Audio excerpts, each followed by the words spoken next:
Good day, everyone. I don't know exactly where it was that I came up with the idea that my shows would schedule themselves. For some reason, I didn't think to schedule the shows for this week. So now I have to go back in and start scheduling them. But this one wasn't scheduled, so I got it scheduled for 10 minutes late so people would have a chance to filter in. Hello, Joe. Make sure my scope is actually working. Look at all that copper. It's all that copper on my little pad. I've been using this thing for so many years, it's become a little bit of copper. Hello, Jeremy. Alright, let me go ahead and get started on the wrapper anyway. You guys can see it's an original roll.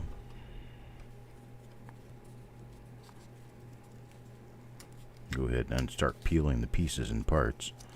The outside ends of this roll are a little bit on the, I'd say slightly spotty side, but the inside should be fine. Hello, Mr. Hayden. Jeff Dunn, how are you guys doing? Cannot believe I went through the process of getting everything ready for a show that wasn't scheduled. That's a new one for me. Let's see how much more senile I can get before I'm 60. Trying to break a world record, be totally senile by the time I'm 52 years old. Alright, here comes the coins. Wrapper over the roll. Hello, Rick. Wild Bill. And let me take a look at a couple of the coins on the inside of the roll. Oh, these are nice. Yeah, you guys won't have any trouble with these. These guys look nice. Okay. There we go. And I'm going to get the names here. 50 names, 50 coins. Right there. Gonna get them placed in the bag. And draw one out for coin number 1, and we'll get started. Hey, Coin Dragon. Jeremy Johnson. Jeremy Johnson will go first, and he'll get this nice little toner out of the end of the roll.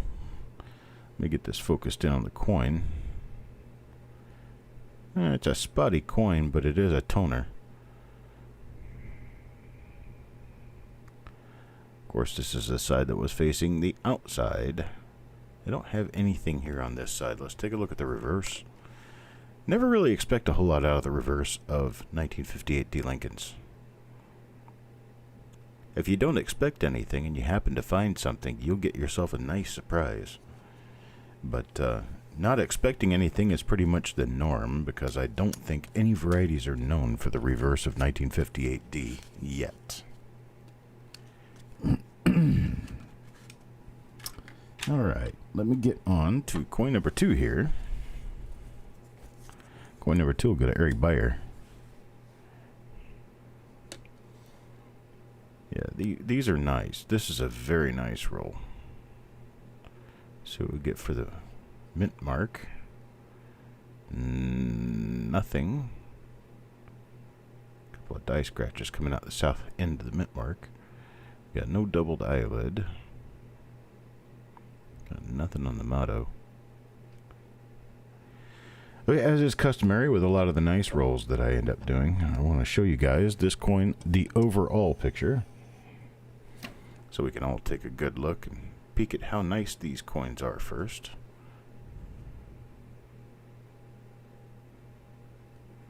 This thing is really nice.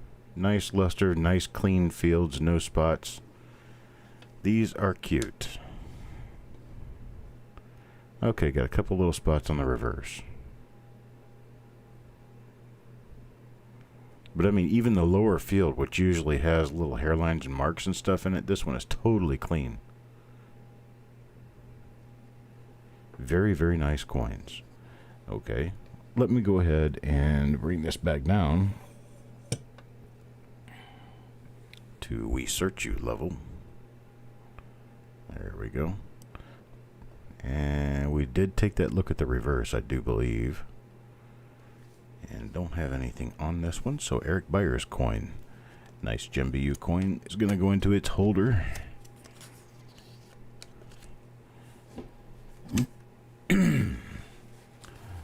Let's see. Coin number 3 is going to go to Adam Chambers. And what do we have here? We've got a couple of little spots. It looks like we're going to have some little spots here and there. I don't see anything on the mint mark.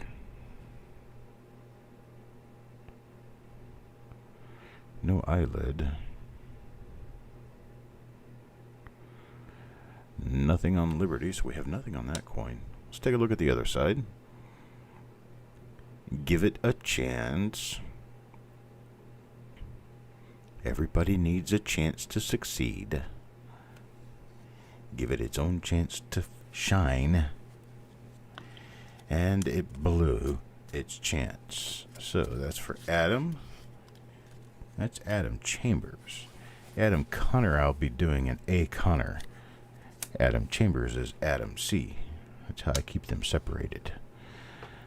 Bill Betts. Oh, we got an ugly little spot down there. Ugly little spot. Take a look at the other side here.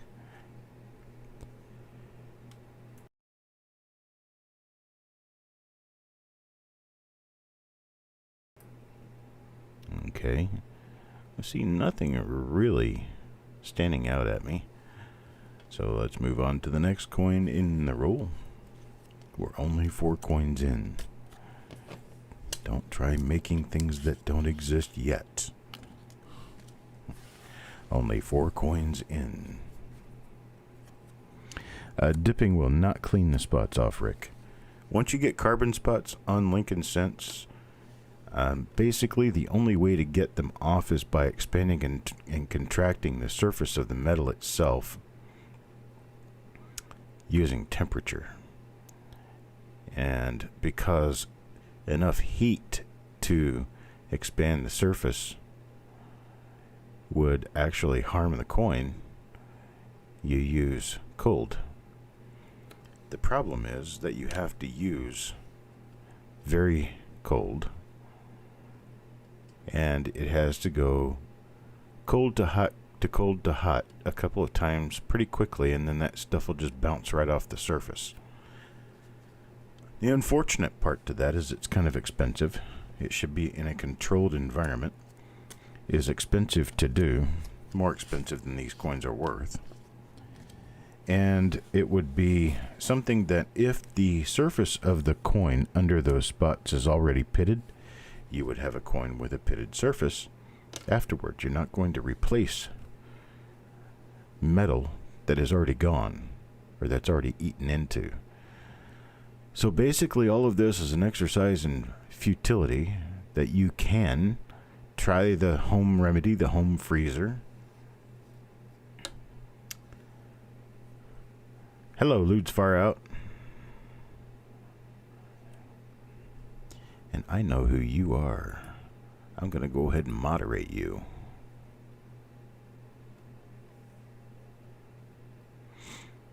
Now, the freezer will work.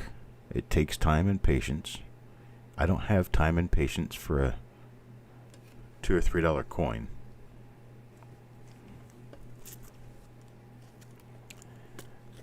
But there is no solvent or chemical of any kind that will just take black carbon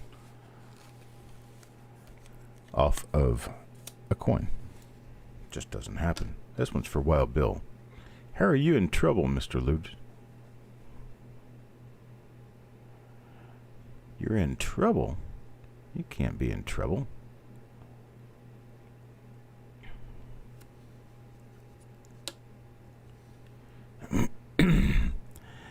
Yeah, see, if you're going to take a year and a half to get carbon spots off of something, I would hope it'd be something worth, at least $300 or $400.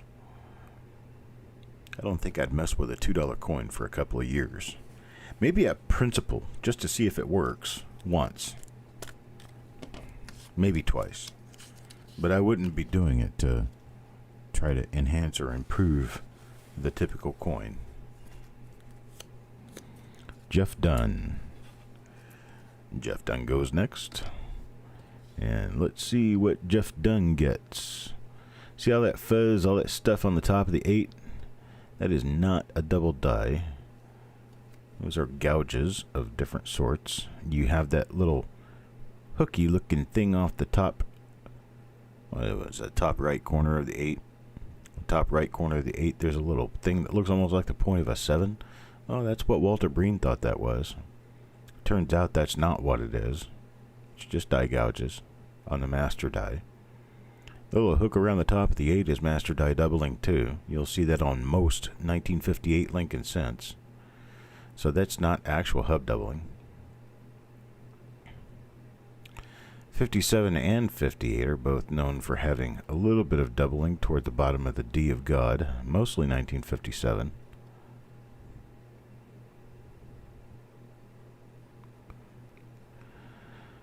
But that's a feature you're going to find on almost every 1958 D or 58 Philadelphia or Denver Lincoln cent, is that little hook on the top of the 8. Very common, not a double die. Let's take a look here. I don't see anything going on in the reverse, so let's move on to the next coin. We got Jeff done for coin number 8. We'll have to draw to see who gets coin number 9 now. And coin number 9, what should I do for excitement? I don't know. Hi, CBS. I gotta keep people like Dave awake. Of course, he's not here, but I need practice. I need practice at what to do to keep Dave awake anyway. Got nothing on that coin, but man, this thing is bright. High luster coin. Now this stuff here is just wax. This is just wax that came from the paper. That stuff comes right off with a little xylene. Now these black spots, that's carbon. That's not going anywhere. You got a little die break in the bottom of the B. A little die chip. Took out that hole in the D and the B. It would be real nice if I knew my alphabet. I thought I knew my ABCs, and then I came to this show.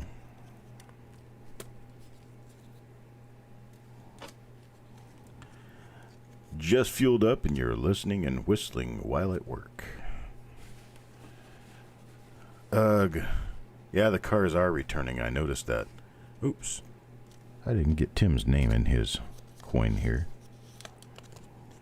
Let me put the next one out. See what we're doing with the next one. Lude's far out. You never told me how you're in trouble. Is it that I know you? Is that what the deal is? I'm pretty sure I know you because the coincidence that your YouTube username would match part of a name I know, I think it would be a little bit too great. Or considering a penny hunt.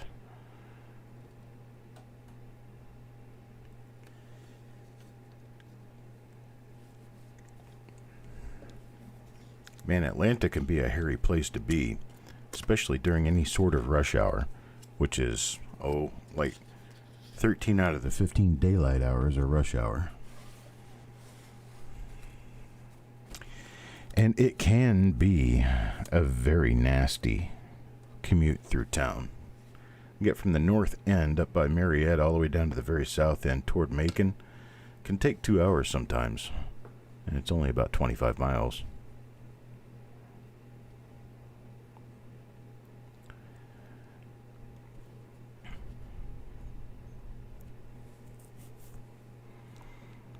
Maybe we could do something like that. Do a traffic report. Yeah, if I did a traffic report, maybe I'd keep you awake a little bit longer, but I don't know what to do a traffic report for because I'm never outside my house. So, traffic in the house today. Upper hallway is nice and clean. Lower hallway, a little bit of dust to meander around. We have a dog down there somewhere. Watch out for him. Bedroom to bathroom commute time is 1 minute and 2 seconds. The living room to kitchen commute time is 38 seconds. And everything seems to be going fine today. That's your traffic. And now for the weather.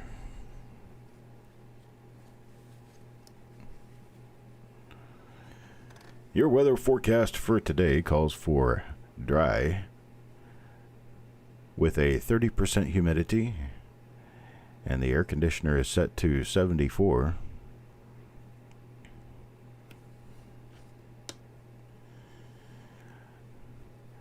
Today we're expecting bright, and tonight dark. I don't know, that doesn't really do a whole lot of good when you're broadcasting within a home. You're broadcasting within an office, it's really difficult to... Why are you glad you don't live here?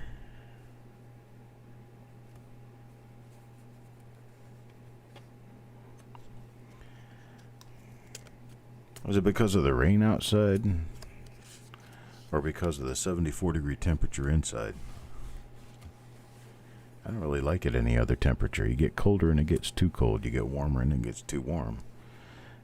Now Bill Betts here with the next coin. It's looking almost like, oh my gosh, we got a spotty coin here. Man, some of these things are kind of ugly.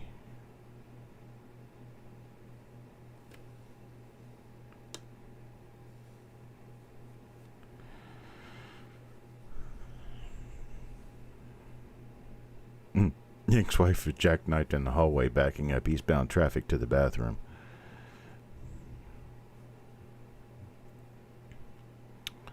That's good. But why would the ex-wife be jackknifed in your hallway? I don't even know where my ex-wife is.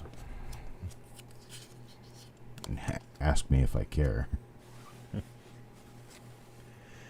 Hello, Sing Jay.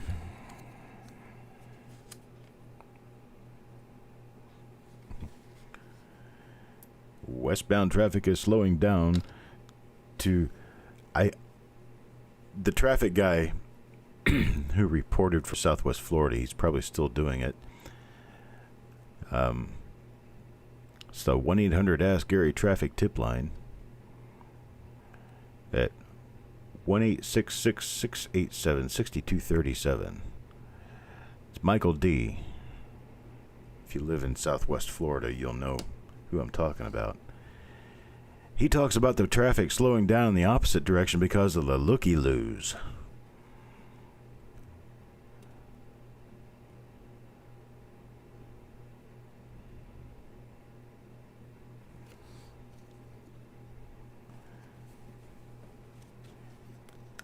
So he says we got a accident on southbound I-75 between the Fruitville and Bee Ridge exit, and the northbound lanes are going slower because of the looky-loos.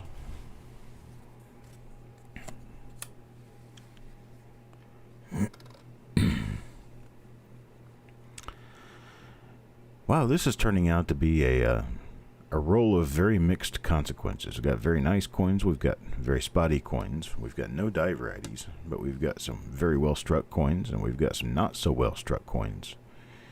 But it looks like so far we're not finding exactly what we came in here for.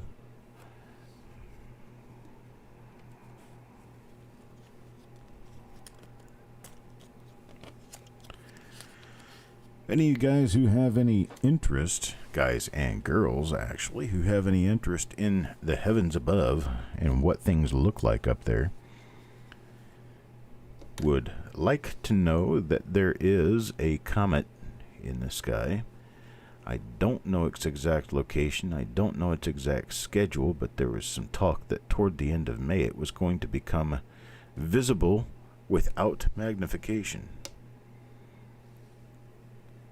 Get online, do a Google search for comets visible now, and see if you can get outside and find it up in the sky, in amongst the many constellations and stars up there.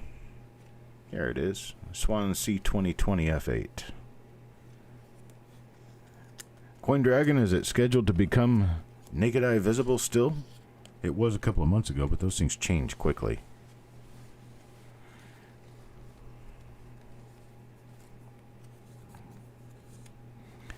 Joe McBride. All of this stuff on the coin, all this crud, Comes off very easily with the xylene wipe and a Q-tip. Comes straight off the coin. So it's currently in the constellation Perseus, which is in the northeastern sky after sunset. Actually, Perseus is northeast at 2 a.m. on the 11th of August. So, yeah, it's an early morning constellation. So you'd have to get up before sunrise in the morning to go out and see it, I do believe. Is that correct, Coin Dragon?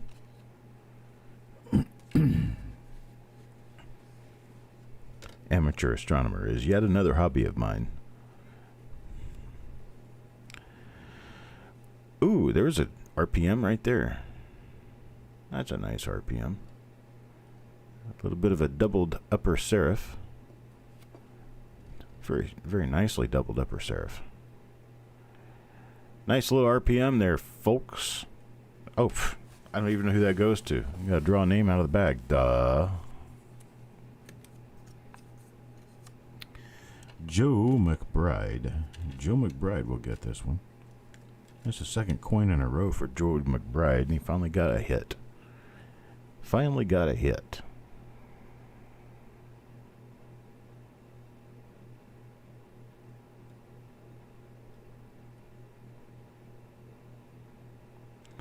I know who would call it doo-doo.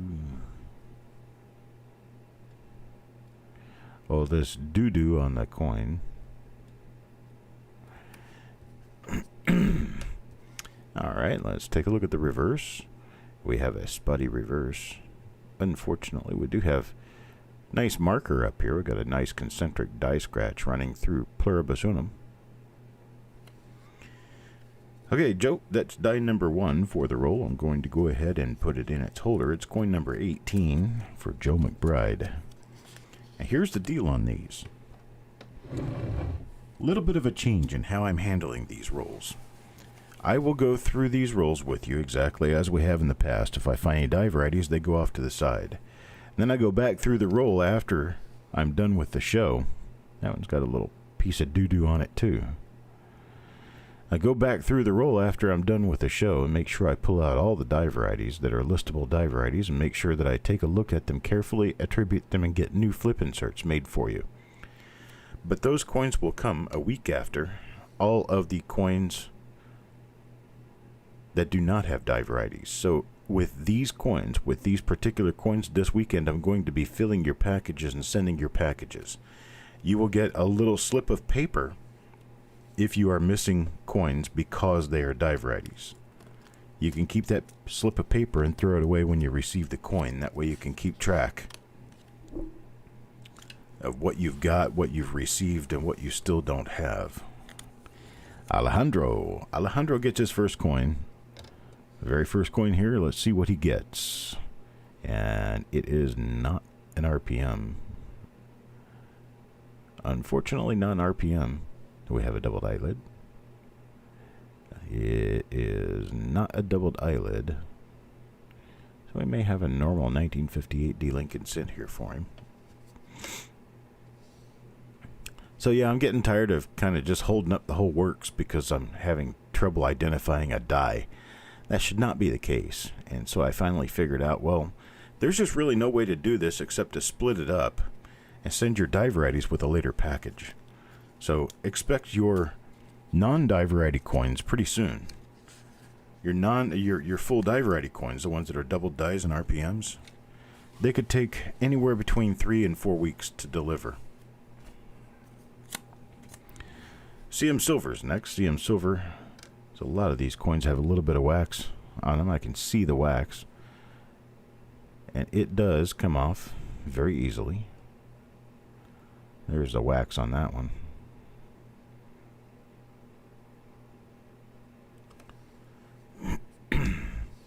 That stuff will come off almost absolutely immediately.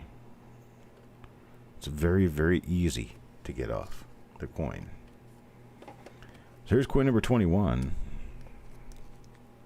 I don't see CM Silver here.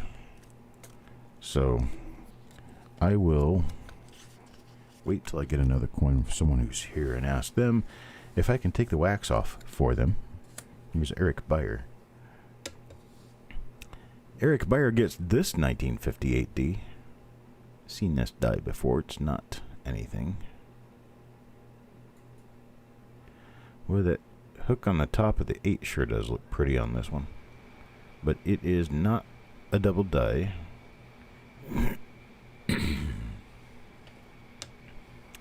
There's my wind tunnel starting up.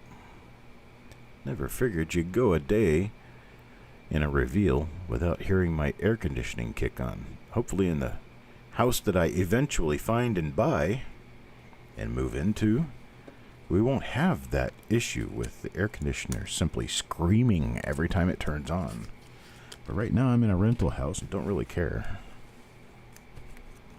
Farm Dog. Let's see what Farm Dog gets.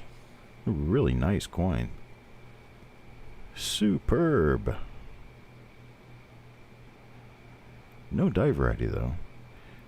See that scratch running right along the front of the lapel? Not going to be noticed by graders. That would be noticed. But that little scratch, because it's aligned with the ridge line, it parallels a cut in light, and it's almost invisible when you move it into certain directions. That makes those not really count against you in grading. Don't get me wrong though, I would not send this coin in for grading. Even a 66 is not really worth sending in on a 1958D. You really need a 67. You get a 67, you got yourself a really valuable coin. 66, not much value at all. We're talking about roughly $15 to $20 up to hundreds of dollars, if not more, for a 67. 67s are really, really interesting. A very interesting grade. The 67 is so close to a 68, a 66. A 67's, hey look, it's the Tin Man. These 67s are so close to a 66 in grade. It's really hard for me to fathom that they're going to get them all right on the nose. Boing boing. So that their grading is so accurate, you can differentiate between a $30 coin and a $1,000 coin just by using the label itself. That kind of bugs me. But it's almost like a happy squirrel without a tree to live in. Not much you can do about it, except plant a tree and wait for it to grow. Hello, Randy. I appreciate that Wild Bill. Thank you very much, sir. Adam Connor. See what Adam Connor gets. Well, it is an RPM, but it is a chewed up RPM. I can tell that the vertical is a little bit thick. I can see the split along the side of the upper serif, but it is unfortunately a damaged mint mark, and there's not much we can do about that, being that it's a damaged repunch mint mark. A repunch mint mark in itself has premium value because you want to be able to see the attributes of the mint mark itself, the doubling on the mint mark itself. If you can't see that doubling on the mint mark, then there's not really any point in paying a premium value for the coin. So the coin actually has no premium net value after noticing that damage on the mint mark. So I don't attribute or count those because they're just too difficult to mess with.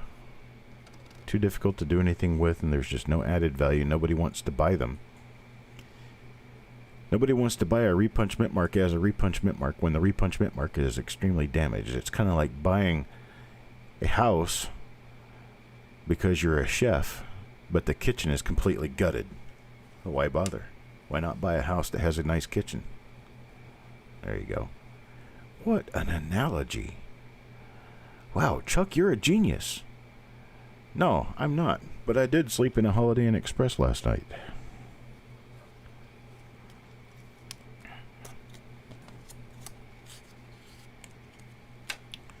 That's 26 coins down. We're more than halfway through the roll and have only found one die variety. It's a relatively minor split upper serif RPM.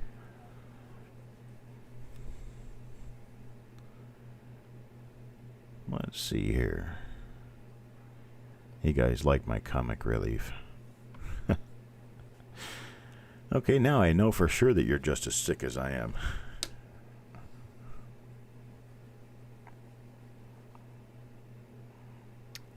Let's see, I'm still not seeing anything on these coins.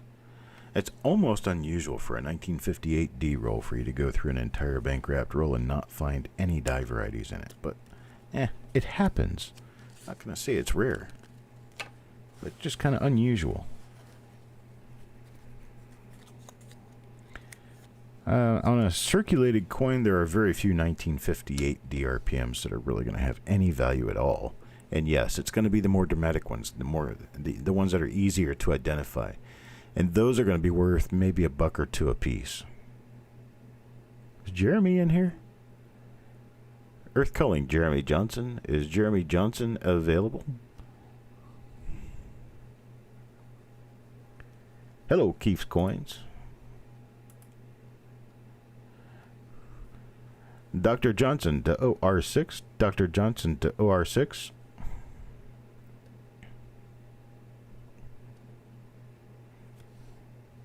You want me to take this stuff off of this? I can take it all off of there and you're never even going to notice it was there to begin with. But I'm going to ask first because this is your coin. I would never damage a coin. Okay, we're going to take this off. A little bit of xylene and a Q-tip. Soak the Q-tip very liberally in the xylene. Let's get a mark on this coin so we know it's the same coin for sure. Okay, we're going to find... Okay, look at that big dig on the collar right next to the bow tie.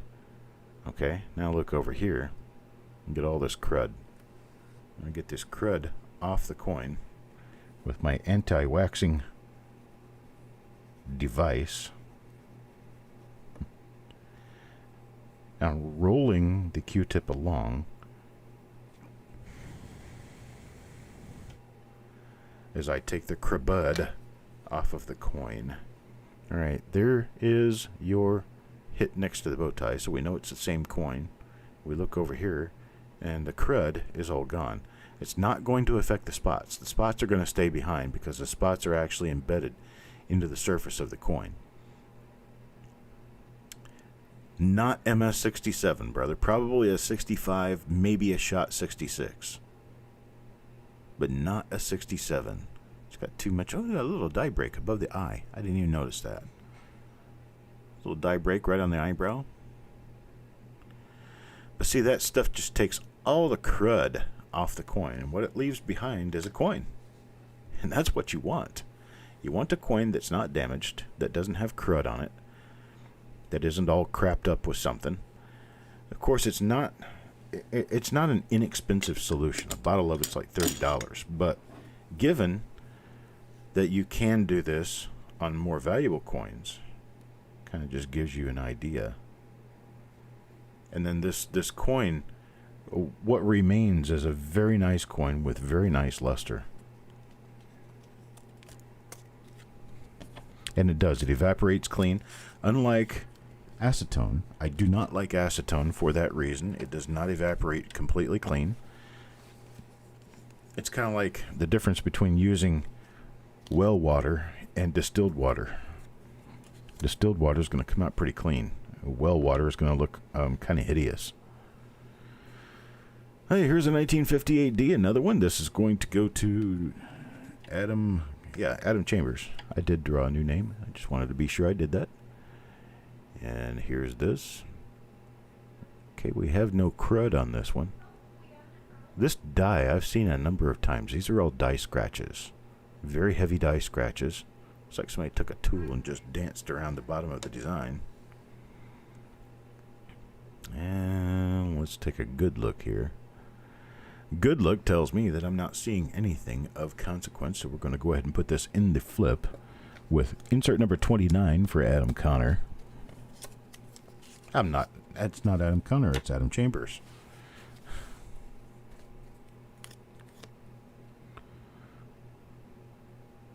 Toluene? Is it toluene? I don't know. Never heard of it. Toluene? I don't know. What does it do?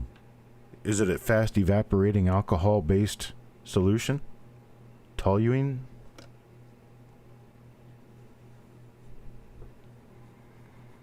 How available is that? How dangerous is it? It's another one from the same dye. You can see that little dye chip right above the eye.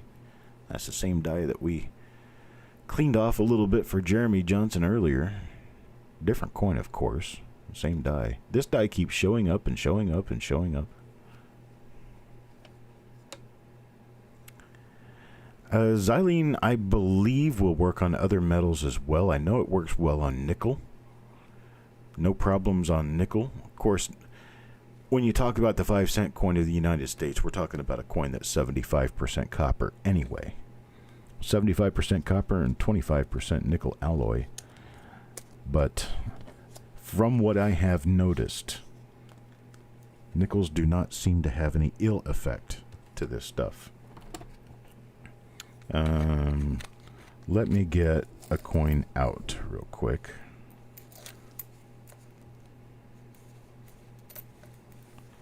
One that's maybe just a little bit dull. Here we go. Here's a nickel that needs a little bit of help. Okay, it's got just a little bit of hazing on it. It's a little bit dull. It's not quite so pretty.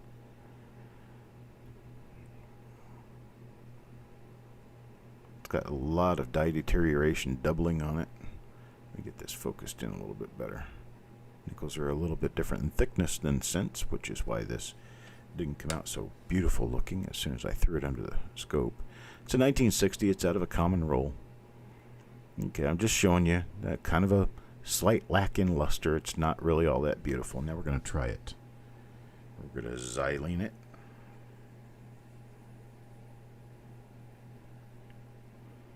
Now doing this is going to lift the grime. What little bit of a film of grime that's on the coin is going to come off. I would not sit around doing this to coins all day, and I certainly wouldn't be doing it to this coin because it doesn't have the value to bother. But we're doing this as a class lesson.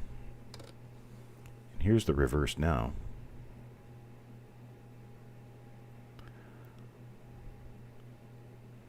It's just taking the haze of... Oh, wait a minute. I left a spot. It just takes the haze of gunk off the coin.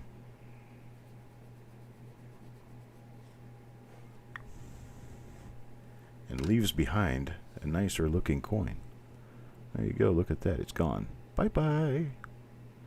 Still have some of the spotty spots. Some of the haze is left behind.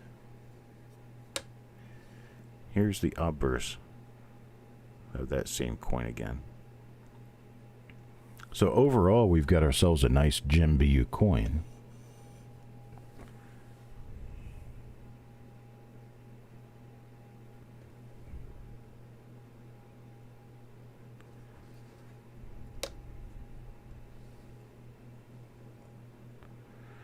Hello, confrontational nonconformist.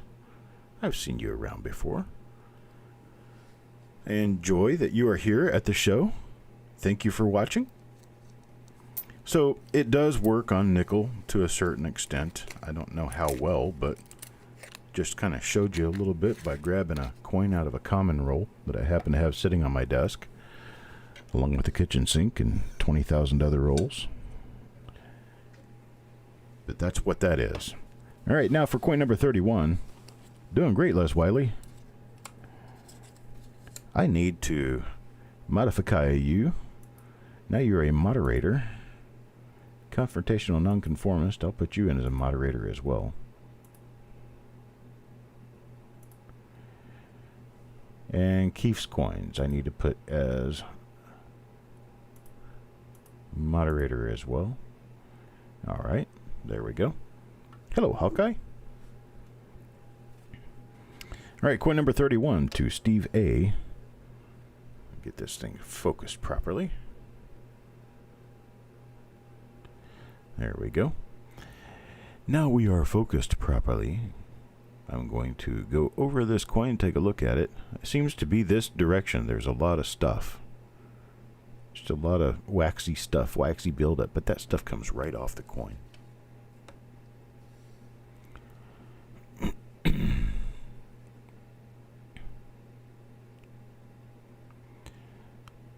And I don't see anything on the reverse of this one. Going to move on to coin number 32. Coin number 31 will go into its holder with the number 31 insert for Steve A.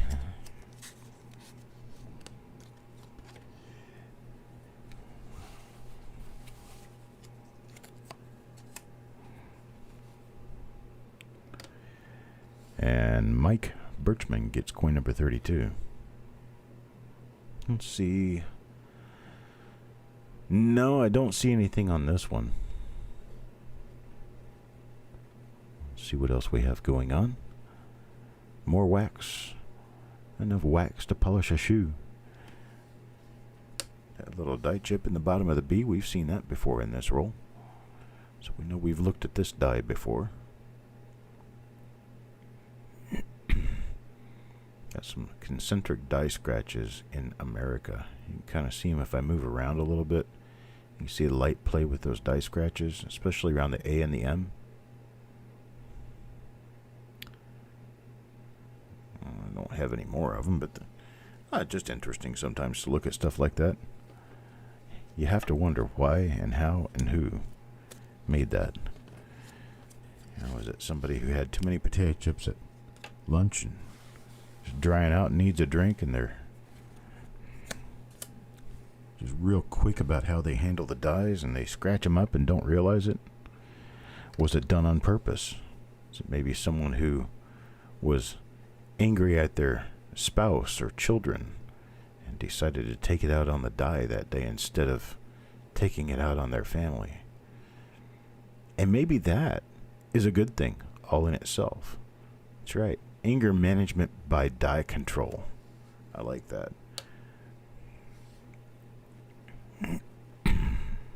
That could be what it is.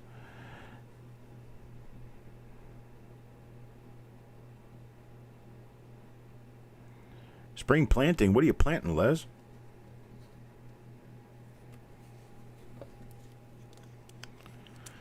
Is that a soybean crop? Or are we talking about trees?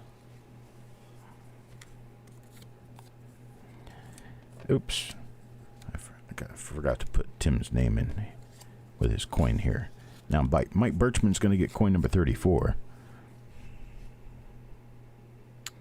Yeah, just roll the Q-tip around on there. That's all it takes. All you're doing is picking up wax. You don't need to scrub anything off the coin. Hey, look at the... Okay, first of all, we have a nice RPM, but then we also have a nice little bit of machine doubling on this one. You've got a nice lower split serif RPM that is not part of the machine doubling. The machine doubling is mostly up here on the date.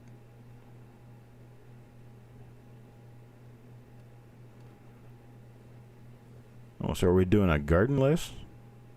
I'm going to do a garden when I get my own house. As soon as I get my own house, I'm going to start up a garden. Well, this one's a nice little 1958 DRPM. It's got that lower split serif on it. It's also got that really nice machine doubling in the date. Just cute looking stuff. So Mike Birchman's going to get that, and I'm going to pull it off to the side for him. Your garden will be flowering. You have a flower garden. I prefer a garden full of stuff I can eat. But, hey. Let's see. Eric Beyer. Eric Beyer will get coin number 35. And coin number 35 has a black eye on the 8.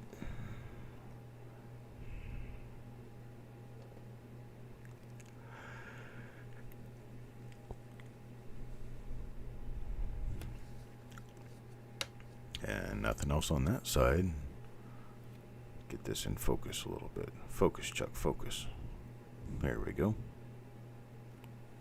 Well, now it just fell right back out of focus, didn't it? Oh, right there. Now let's take this thing and turn it down some. There we go. Makes everything more visible.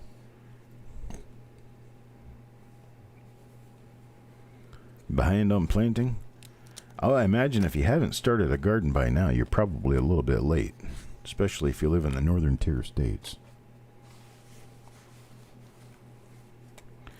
Number 36 goes to Tim Morrell. And this is an RPM.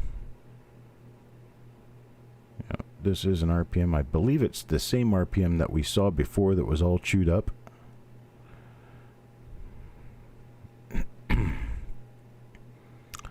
So I'm going to hold this off to the side as well. So this one will arrive late, Mr. Morrell. But if it arrives late, it's going to arrive late because it has an identification number. All right, here's coin number 37 to go to Tim Crowell.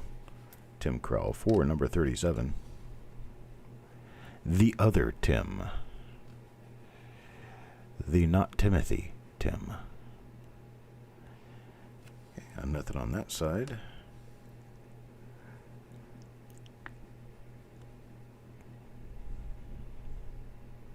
And let's see. Not seeing anything over here either. A few little spots. Little spots. It's got little spots on it.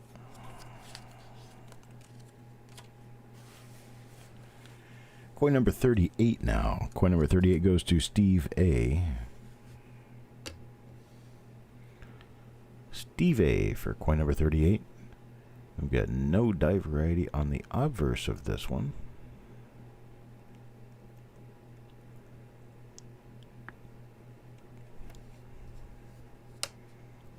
And let's take a look at the reverse, or the reverse, depending on where you're from.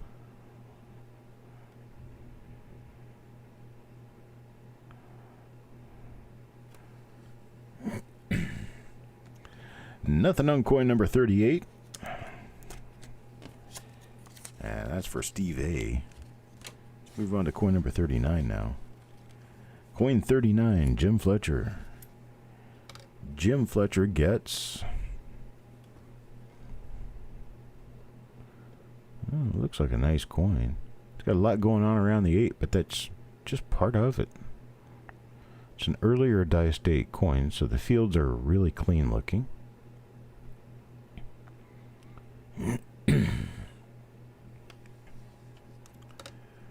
This model has a luxurious and spacious interior, which goes in reverse quite quickly. Goodbye.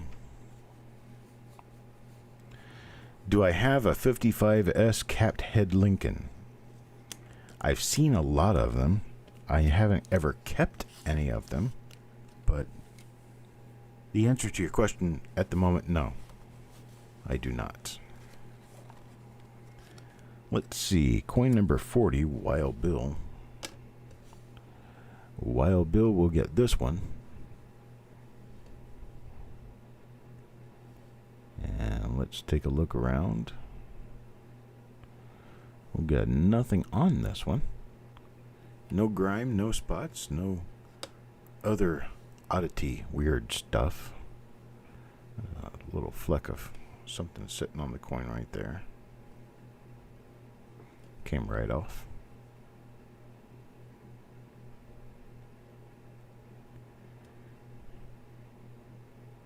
You have one from Ken Potter.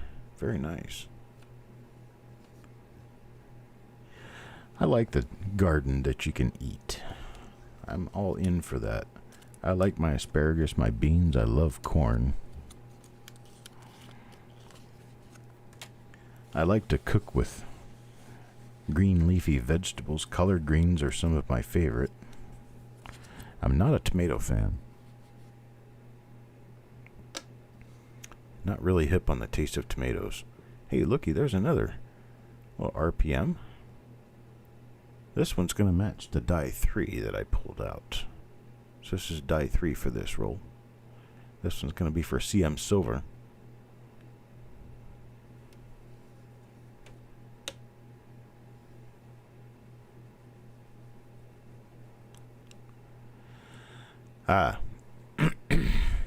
So, are we talking about the mail call?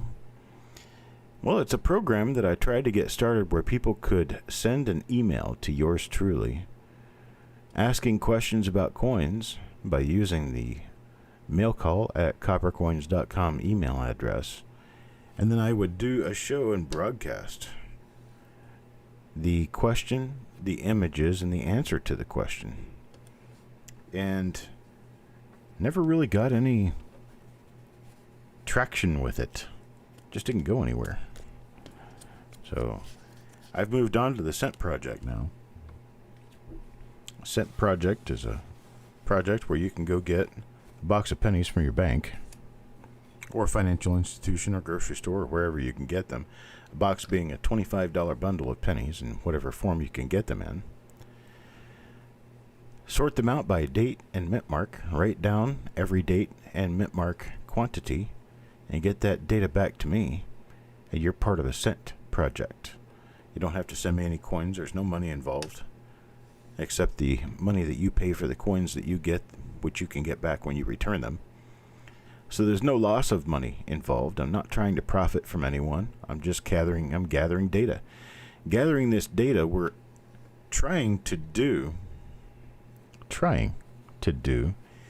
80,000 boxes of pennies. 80,000 $25 boxes. So that's $20,000. Is it 20 or 40? $20,000 worth of pennies. And I'm hoping that that will cover about 1/100th of the overall mintage population of Lincoln cents. So whatever data we take can be multiplied by 100 to figure out somewhat close to what's actually in circulation. And then we can do calculations, statistics, and derive some information from the data that we gather that will help us determine what issues in memorial cents or in shield cents are actually less common than others. You know, it could possibly be, there could be some chance, small chance. This is only hypothetical, that 2013 Denver Mint Lincoln cents are less populous in circulation than any of the years around it. For whatever reason, it's possible. But nobody knows it because nobody has bothered counting enough coins in circulation to tell whether or not that is actually the case. So that's what we're doing. We're trying to run a study to find out exactly what's in circulation so we can start making some, conclusions, assumptions, whatever we can base on some form of scientific reality as to what has happened to the coins since they were put into circulation. It is my speculation that because of the lack of quality control over minting the newest zinc cents back in 1982 through 1988, a lot of those coins have since rotted into the ground and are probably no longer in circulation. So it is my hypothesis, I guess you might say, that we are going to find that a far shorter percentage of the original mintage of 1983 through 1988 coins remain in circulation compared to their copper brethren from, say 1978 through 1982. Now, yes, I understand that a lot of people are pulling copper out of their change. For what reason, I'm not exactly sure. But it seems to be popular. And so, yes, we've lost a lot of 1981 Lincoln cents to attrition by hoarding, but I still think that the overall general percentage population of 1983 cents is lower than that of 1981 simply because of a lack of quality control in how the coins were made.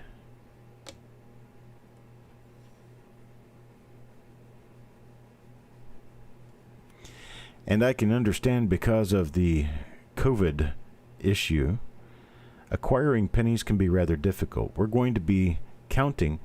At this point, the idea has been that we would be counting to the end of September, until the end of September.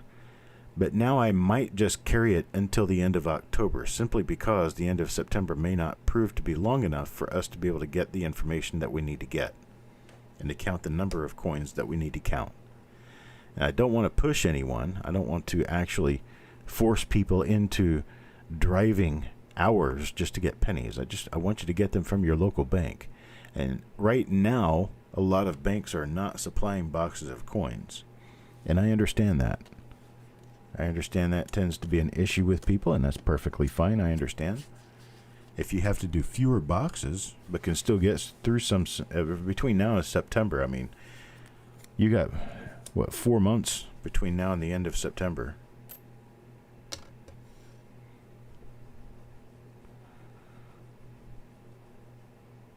There should be time for the banks to open back up.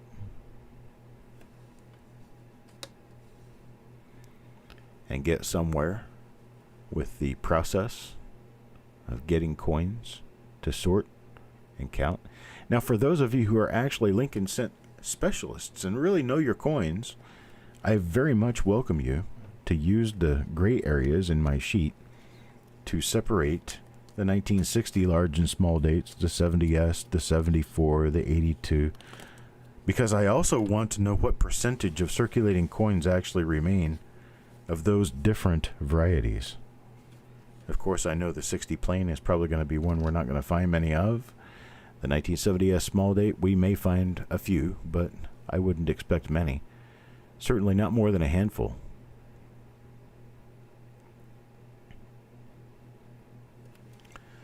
But it's worth a shot. You know, it's worth a try. Not sure this is going to be successful, but we're at least going to try it. I myself have volunteered to do 15 boxes from the Raleigh-Durham area just to make sure that this area is covered. I don't know anyone else in this area because, well, frankly, I haven't been anywhere in this area. I spend most of my time in my house, and I'm very happy with that. All right, Silver Rufus. Silver Rufus is going to get coin number 49. Oh, boy. Couple of spots on that one.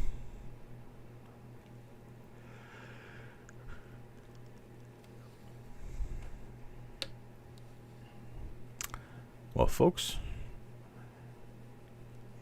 it's not benefiting me at all to not find any die varieties in these rolls, so this is kind of depressing on my end. And I know it's kind of depressing on your end. But if we got winners in every roll, they wouldn't have any value now, would they? That's coin number 49. Now, coin number 50 will go to Joe McBride.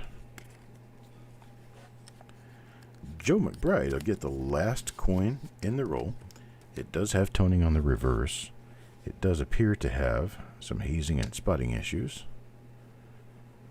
A little bit of, oh, this is it's Groucho Marx.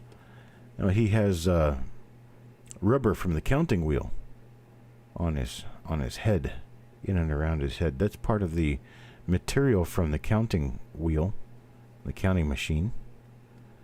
And so this coin sat with the wheel spinning on top of it before the lever was released, allowing the coin to go on into the hopper. I'm going to take care of this one for Joe. I'm going to see what I can do with it. That reverse is real nice. It's got some pretty toning on it.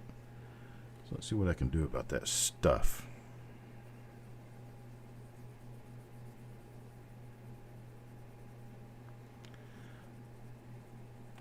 I gotta get more. Gotta get more goop. Sorry, Joe. I'm gonna turn your coin into not Groucho Marx.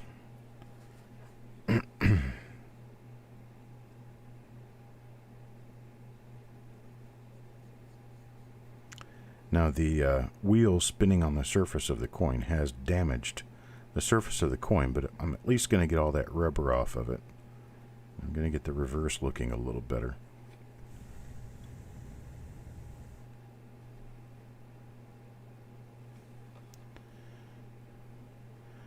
Yes, I am interested in buying the boxes of 2020. I prefer they come 2 per shipment, because a shipment of 1 box is kind of a waste.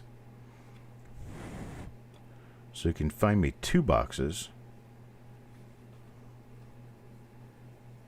I'd buy 2 boxes and pay your shipping.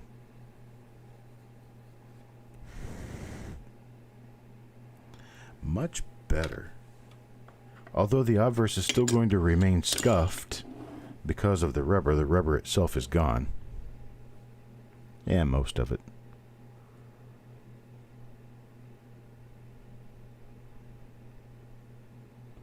It's still scuffed because of the rubber, though.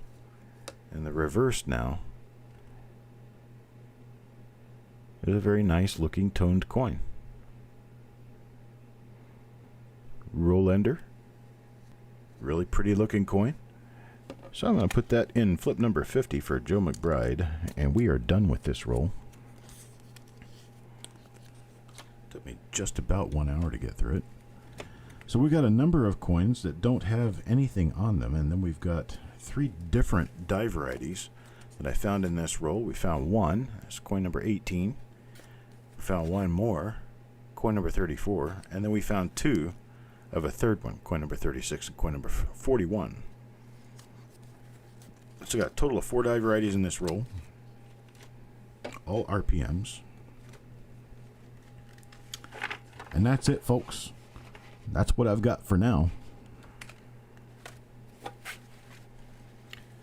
I get back to work on making sure your coins make it out to you on time. I'm pulling the die varieties out of last week's stuff, so I'm going to send 2 weeks ago and last week together. If I have overcharged you for shipping, then we can take care of that. And then I'm going to prepare for the next reveal, which is in 2 hours. 2 hours from now, we've got a 1963 Philadelphia bank wrapped roll coming up. It's at 3 p.m. Eastern time. Then tonight at 9 p.m. Eastern, I'll be doing a 1953D Philadelphia National Bank roll. This is 1953D. It is a tails roll, so I'm not 100% sure that it's 53D, but I do assume it's 53D. That's coming up at 9 p.m. this evening. Then we've got 3 rolls tomorrow, and then 1 roll on Friday evening. And tomorrow we have a 12, 3, and 9 showing. We've got a 71D, a 57D, and then a 45D. 45D is an original machine wrapped roll. That's at 9 p.m. tomorrow. That's our feature roll.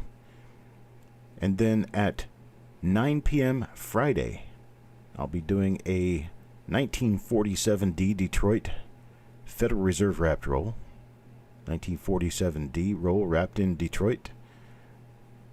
And that's what I've got. 7 rolls for this week. I'll be pulling out the die varieties. When I pull out the die varieties, I'll sort the rest of the coins and I'll make it into a package this weekend, and they'll be shipped off by Monday. Well, I appreciate it, folks. I'm going to go ahead and take off now and get my work done for the day. See me back here at 3 p.m. Eastern time for another original roll reveal by Copper Coins. Thanks a lot.